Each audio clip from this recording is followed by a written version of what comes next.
tal, queridos amigos? Sean ustedes bienvenidos a su programa Fe y Razón, aquí en María Visión, el oasis de la televisión. Qué bueno que están con nosotros. Soy Jaime Antonio Hernández Orozco y de verdad considero un privilegio su compañía. Como todos los programas, los invitamos a tener a la mano por ahí su lápiz, papel y la Biblia, para que, si les parece bien participar en nuestra trivia, pues investiguen por allí en los ratos libres que tengan. Tenemos dos preguntas pendientes de nuestra trivia, primera de las cuales, ¿dónde dice la Biblia? Desnudo salí del seno de mi madre, desnudo allá retornaré. Yahvé dio, Yahvé quitó, sea bendito el nombre de Yahvé. Esto está, amigos, en el libro de Job, obviamente, capítulo 1, versículo 21. Repito, el libro de Job, capítulo 1, versículo 21. Segunda pregunta pendiente, ¿dónde dice la Biblia que todo su ser, el espíritu, el alma y el cuerpo, se conserve sin mancha hasta la venida de nuestro Señor Jesucristo? Esto, amigos, lo encontramos en la carta de San Pablo a los tesalonicenses, en la primera de ellas, capítulo 5, versículo 23. Repito, primera Tesalonicenses, capítulo 5, versículo 23. Pero ahora tenemos las dos preguntas para este programa, primera de las cuales, ¿dónde dice la Biblia? Cuando levantes tus ojos al cielo, cuando veas el sol, la luna, las estrellas y todo el ejército de los cielos, no vayas a dejarte seducir y te postres ante ellos para darles culto. ¿Dónde dice la Biblia esto, amigos? Esta prevención. Repito, cuando levantes tus ojos al cielo, cuando veas el sol, la luna, las estrellas y todo el ejército de los cielos, no vayas a dejarte seducir y te postres ante ellos para darles culto. Llamen, participen, díganos, amigos, ¿dónde dice la Biblia esto que acabo de repetir? Y segunda pregunta para el día de hoy, ¿dónde dice la Biblia? Este pueblo me honra con los labios, pero su corazón está lejos de mí. ¿Dónde dice, amigos, estas palabras tan tremendas para el ser humano y para los pueblos, para muchos? Repito, ¿dónde dice la Biblia? Este pueblo me honra con los labios, pero su corazón está lejos de mí. En este caso, palabras de nuestro Señor Jesucristo. Llamen, participen, escríbanos a feyrazon@mariavision.com. Y como en todos nuestros programas, sobre todo en los últimos tiempos, vamos a nuestro tema del día de hoy. Les recuerdo que estamos visitando a los doctores de la iglesia y estamos recorriéndolos en orden cronológico, de acuerdo a su fecha de nacimiento. Por eso verán que venimos recorriendo estos 2000 años de una manera fantástica y maravillosa, que nos comprueba cómo el Espíritu Santo efectivamente ha acompañado a la iglesia desde siempre. Hoy me toca hablarles, amigos, de otro gran doctor de la iglesia, su nombre, San Pedro Damián. Este San Pedro Damián, monje de la orden de San Benito, nació en Rávena, Italia, en el año 1007 y murió en el año 1072. Fue un cardenal benedictino reformador de la Iglesia Católica del siglo XI, junto al cardenal Hildebrando, que tiempo después fuera elegido como el Papa Gregorio VII. Son poco dignas de fe las noticias que nos comunica su biógrafo, San Juan de Lodi, sobre los rigores que empleó con él en sus primeros años uno de sus hermanos mayores. En cambio, es cierto que un segundo hermano, de nombre Damián, hizo con él las veces de padre y le procuró una buena formación en Rávena, Faenza y Parma. Según parece, en agradecimiento es que tomó en adelante su nombre. En el año 1032, a los 25 años de edad, Pedro era profesor en Parma y posteriormente en Rávena. Su inclinación al retiro y a la vida ascética lo empujó muy pronto a la soledad. Ordenado sacerdote en su ciudad natal, ya en el 1035, es decir, cuando tenía 28 años, se retiró al monasterio de Fuente Avellana, donde, en unión con varios ermitaños, se entregó de lleno a la vida anacoreta. El resultado inmediato fueron algunos trastornos corporales que le obligaron a mitigar los rigores iniciales, dedicándose también desde entonces al estudio. Elegido prior en 1043, a sus 36 años, dio una forma ordenada y definitiva a la vida de consagración de Fuente Avellana, para la que había ganado algunos grupos de ermitaños.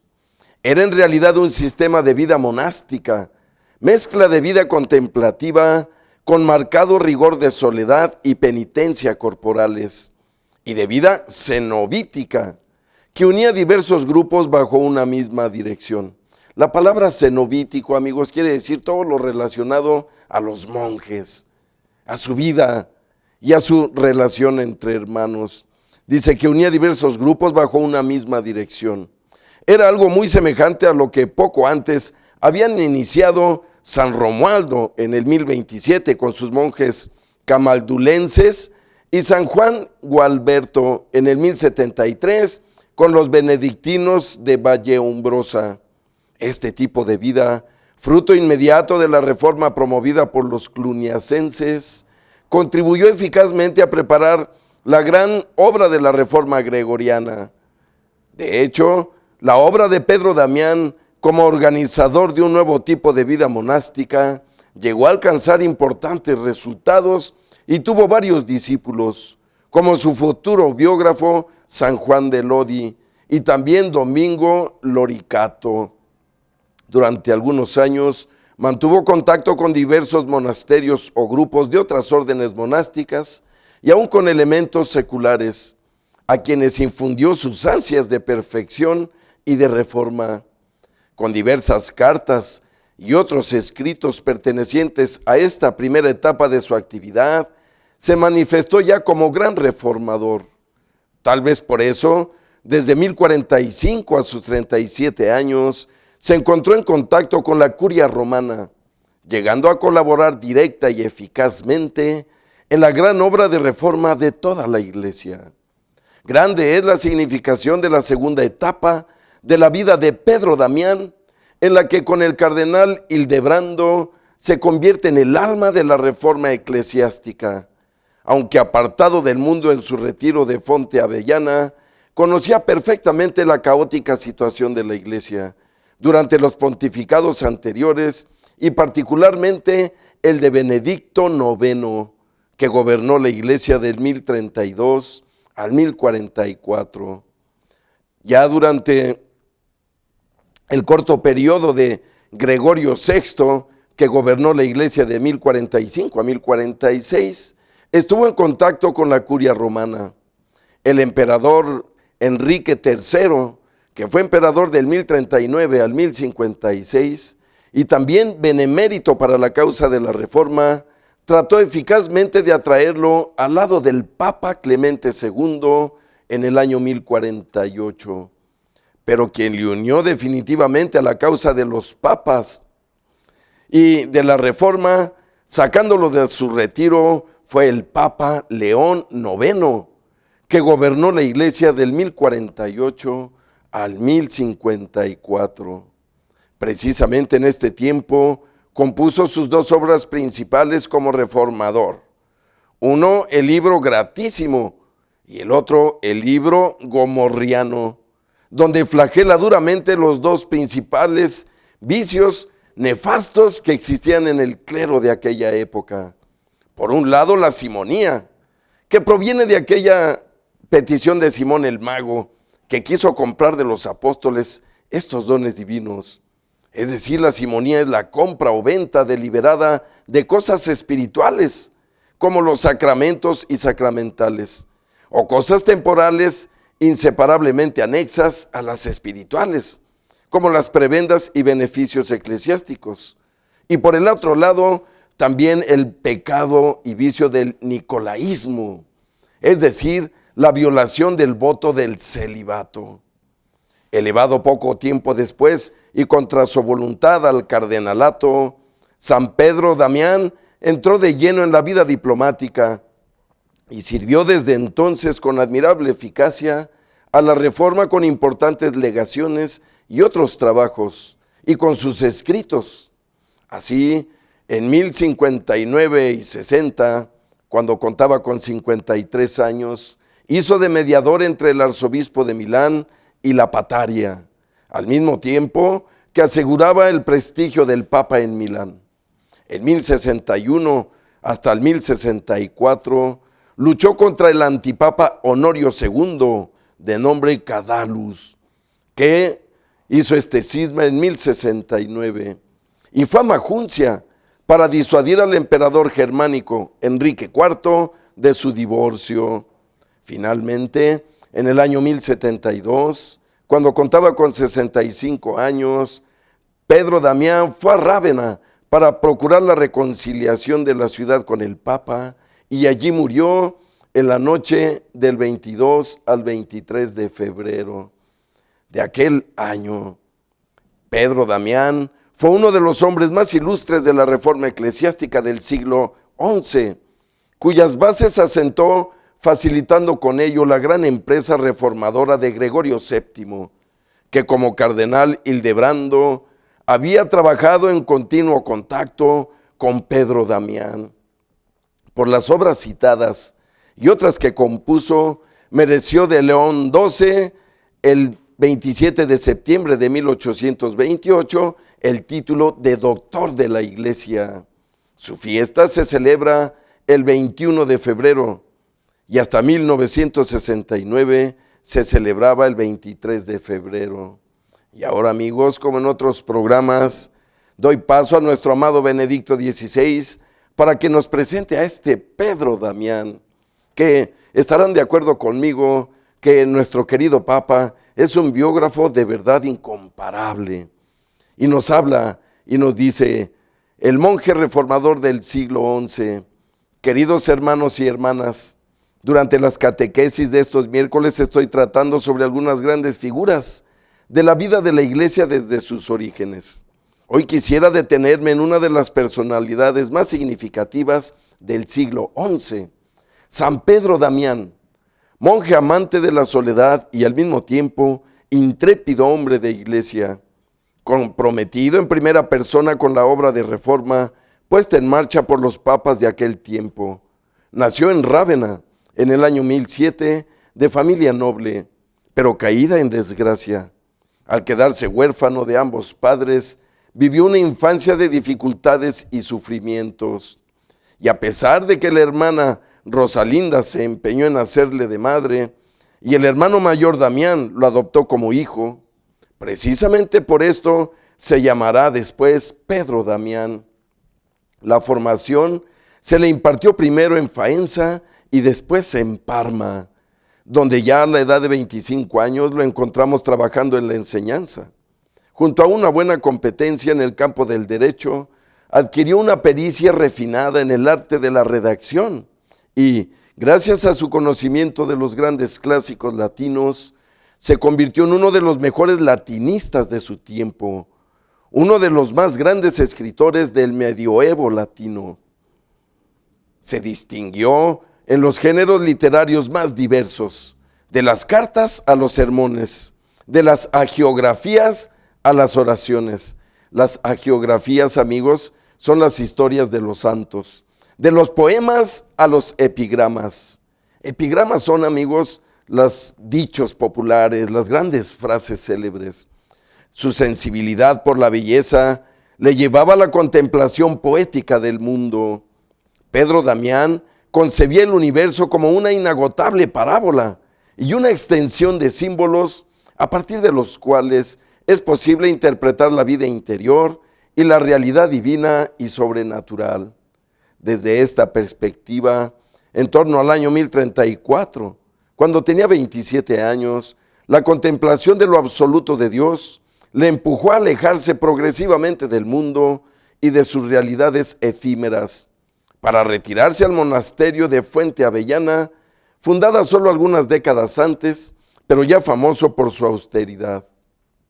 Para edificación de los monjes, escribió la vida del fundador, San Romualdo de Rávena, y se empeñó al mismo tiempo en profundizar en su espiritualidad, exponiendo su ideal del monaquismo eremítico.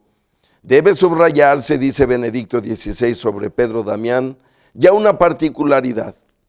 El eremitario de Fuente Avellana estaba dedicado a la Santa Cruz, y la cruz será el misterio cristiano que más fascinó a Pedro Damián. Y decía: no ama a Cristo quien no ama a la cruz de Cristo. Y se llama a sí mismo Petrus Crucis Christe Servorum Famulus, que quiere decir Pedro, servidor de los servidores de la cruz de Cristo. A la cruz, Pedro Damián dirige oraciones bellísimas en las que revela una visión de este misterio que tiene dimensiones cósmicas, porque abraza toda la historia de la salvación. Y decía Pedro Damián: oh bendita cruz, te veneran, te predican y te honran la fe de los patriarcas, los vaticinios de los profetas, el senado juzgador de los apóstoles, el ejército victorioso de los mártires y las multitudes de todos los santos. Está en su sermón, precisamente 48. Queridos hermanos y hermanas, dice Benedicto XVI, que el ejemplo de Pedro Damián nos lleve también a mirar siempre a la cruz como el supremo acto de amor de Dios hacia el hombre, que nos ha traído así la salvación. Para el desarrollo de la vida eremítica, este gran monje escribió una regla en la que subraya fuertemente el rigor del eremitorio. En el silencio del claustro, el monje está llamado a transcurrir una vida de oración diurna y nocturna, con ayunos prolongados y austeros. Debe ejercitarse en una generosa caridad fraterna y en una obediencia al prior, siempre dispuesta y disponible. En el estudio y en la meditación cotidiana de la Sagrada Escritura, Pedro Damián descubre los significados místicos de la palabra de Dios, encontrando en ella alimento para su vida espiritual. En este sentido, llama a la celda del eremitorio salón donde Dios conversa con los hombres. La vida eremítica es para él la cumbre de la vida cristiana. Está en el vértice de los estados de vida, porque el monje decía, ya libre de las ataduras del mundo y del propio yo, recibe las arras del Espíritu Santo y su alma se une feliz al esposo celestial. Esto es importante también hoy para nosotros, aunque no seamos monjes, saber hacer silencio en nosotros para escuchar la voz de Dios, buscar, por así decir, un salón donde Dios hable con nosotros, aprender la palabra de Dios en la oración y en la meditación es el camino de la vida. San Pedro Damián, que básicamente fue un hombre de oración, de meditación, de contemplación, fue también un fino teólogo. Su reflexión sobre diversos temas doctrinales lo llevó a conclusiones importantes para la vida. Así, por ejemplo, expone con claridad y vivacidad la doctrina trinitaria, utilizando ya, siguiendo textos bíblicos y patrísticos, los tres términos fundamentales que después se han convertido en determinantes también para la filosofía de Occidente, que son proceso, relatio, et persona, que quiere decir proceso, relación y persona. Con todo, dice Benedicto XVI sobre Pedro Damián, como el análisis teológico le conduce a contemplar la vida íntima de Dios y el diálogo de amor inefable entre las tres divinas personas, él saca de hecho conclusiones ascéticas para la vida en comunidad y para las propias relaciones entre cristianos latinos y griegos, divididos en este tema. También la meditación sobre la figura de Cristo tiene reflejos prácticos significativos, al estar toda la Escritura centrada en él. El propio pueblo de los judíos, anota San Pedro Damián, a través de las páginas de la Sagrada Escritura, puede decirse que ha llevado a Cristo en sus hombros. Cristo, por tanto, añade Pedro Damián, debe estar al centro de la vida del monje. Cristo debe ser oído por nuestra lengua. Cristo debe ser visto en nuestra vida y debe ser percibido en nuestro corazón. Qué palabras de San Pedro Damián, amigos. Y creo que esto va para todos los que estamos bautizados. Seguramente, como decía San Juan Damasceno, los sacramentos no nos vuelven cristianos, nos deberían volver Cristos. Y aquí vemos a Pedro Damián, que vuelve a entender esto profundamente en su ser y en su corazón. Por eso nos dice, miren, Cristo debe ser oído por nuestra boca. Sí, cuando hablamos, la gente debe oír a Cristo, amigos. Cuando nos ven las personas vivir y dar nuestro testimonio, deben ver a Cristo. Es una cosa muy importante. Y también cuando nos vea la gente debe percibir en nuestro corazón a Cristo. Qué reto tan grande nos deja este Pedro Damián, amigos. Porque además es una obligación moral y ética para todos los que nos decimos cristianos y seguidores de este gran Maestro Dios y hombre, Jesucristo. Y sigue diciendo Pedro Damián, la íntima unión con Cristo debe implicar no solo a los monjes, sino a todos los bautizados. Supone también para nosotros un intenso llamamiento a no dejarnos absorber totalmente por las actividades, por los problemas y por las preocupaciones de cada día, olvidándonos de que Jesús debe estar verdaderamente en el centro de nuestras vidas.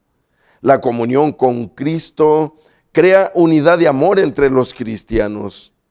En la carta 28 de San Pedro Damián, que es un genial tratado de eclesiología, Pedro Damián desarrolla una teología de la iglesia como comunión. Y dice Pedro Damián, la iglesia de Cristo está unida por el vínculo de la caridad hasta el punto de que, como es una en muchos miembros, también está totalmente reunida místicamente en uno solo de sus miembros. De forma que toda la iglesia universal se llama justamente única esposa de Cristo en singular, y cada alma elegida por el misterio sacramental se considera plenamente iglesia. Esto es importante, dice Benedicto XVI sobre Pedro Damián, no solo que toda la iglesia universal está unida, sino que en cada uno de nosotros debería estar presente la iglesia en su totalidad. Así, el servicio del individuo se convierte en expresión de la universalidad de la iglesia. Con todo, la imagen ideal de la Santa Iglesia, ilustrada por Pedro Damián, no corresponde, y él lo sabía bien, a la realidad de su tiempo. Por eso, no temió denunciar la corrupción existente en los monasterios y entre el clero, dice Benedicto XVI, sobre esta denuncia de Pedro Damián, sobre todo debido a la praxis de que las autoridades laicas confiriesen la investidura de los oficios eclesiásticos. Diversos obispos y abades se comportaban ya como gobernadores de sus propios súbditos, más que como pastores de almas. No es casual el que su vida moral dejara mucho que desear en muchos de los casos. Por esto, con gran dolor y tristeza, en 1057, San Pedro Damián deja el monasterio y acepta, aún con dificultad, el nombramiento del cardenal obispo de Ostia, entrando así plenamente en colaboración con los papas en la difícil empresa de la reforma de la iglesia. Vio que no era suficiente contemplar y tuvo que renunciar a la belleza de la contemplación para ayudar en la obra de renovación de la iglesia. Renunció así a la belleza del eremitorio y con valor emprendió numerosos viajes y misiones. Por su amor a la vida monástica, 10 años después, en el 1067, y cuando él tuviera 60 años de edad, obtuvo permiso para volver a Fuente Avellana, renunciando a la diócesis de Ostia. Pero la tranquilidad suspirada dura poco. Ya 2 años después fue enviado a Frankfurt en el intento de evitar el divorcio de Enrique IV de su mujer Berta. Y de nuevo 2 años después, en 1071, fue a Montecassino para la consagración de la iglesia de la abadía. y a principios del 1072 se dirige a Rávena para establecer la paz con el arzobispo local que había apoyado al antipapa, provocando el interdicto sobre la ciudad. Durante el viaje de vuelta al eremitorio, una repentina enfermedad le obligó a detenerse en Faenza, en el monasterio benedictino de Santa María Becci Fuori Porta, y allí murió en la noche del 22 al 23 de febrero del año 1072. Queridos hermanos y hermanas, es una gracia grande que en la vida de la Iglesia el Señor haya suscitado una personalidad tan exuberante, rica y completa como la de San Pedro Damián. Y no es habitual encontrar obras de teología tan agudas y vivas como las del ermitaño de Fuente Avellana. Fue un monje hasta el final, con formas de austeridad que hoy podrían parecernos incluso excesivas. De esta forma, sin embargo, hizo de la vida monástica un testimonio elocuente de la primacía de Dios y una llamada para todos a caminar hacia la santidad, libres de todo compromiso con el mal. Él se consumió con lúcida coherencia y gran severidad por la reforma de la iglesia de su tiempo. Entregó todas sus energías espirituales y físicas a Cristo y a la iglesia, permaneciendo siempre, como le gustaba llamarse, Petrus Ultimus Monacorum Servus, es decir, soy Pedro, el último siervo de los monjes. Queridos amigos, este es el gran Pedro Damián, doctor de la iglesia, santo, de origen italiano como vemos. Pero tomen en cuenta ustedes qué año estamos recorriendo, amigos. Estamos hablando hace 1000 años. Es increíble cómo la iglesia siempre ha contado con doctores. ¿Qué es un doctor sino un guía inefable e infalible para que los demás lo puedan seguir con certeza? Gracias a Dios, como dice Benedicto XVI, que el Señor nos ha enviado doctores tan grandiosos como este Pedro Damián. Pero vayamos, queridos amigos, a un breve corte y enseguida volvemos con ustedes aquí en Fe y Razón. Llámenos, escríbanos a feyrazon@mariavision.com. Volvemos de un breve corte.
Primer domingo de Cuaresma. Jesús es llevado al desierto por el Espíritu. Ahora comienzan las tentaciones y la prueba. Jesús, nuestro Maestro, a través de esta experiencia tan humana, nos enseña que en el camino hacia la salvación habremos de experimentar también el desierto. En este primer domingo de Cuaresma, nosotros habremos de revisar nuestra vida en el silencio de nuestro corazón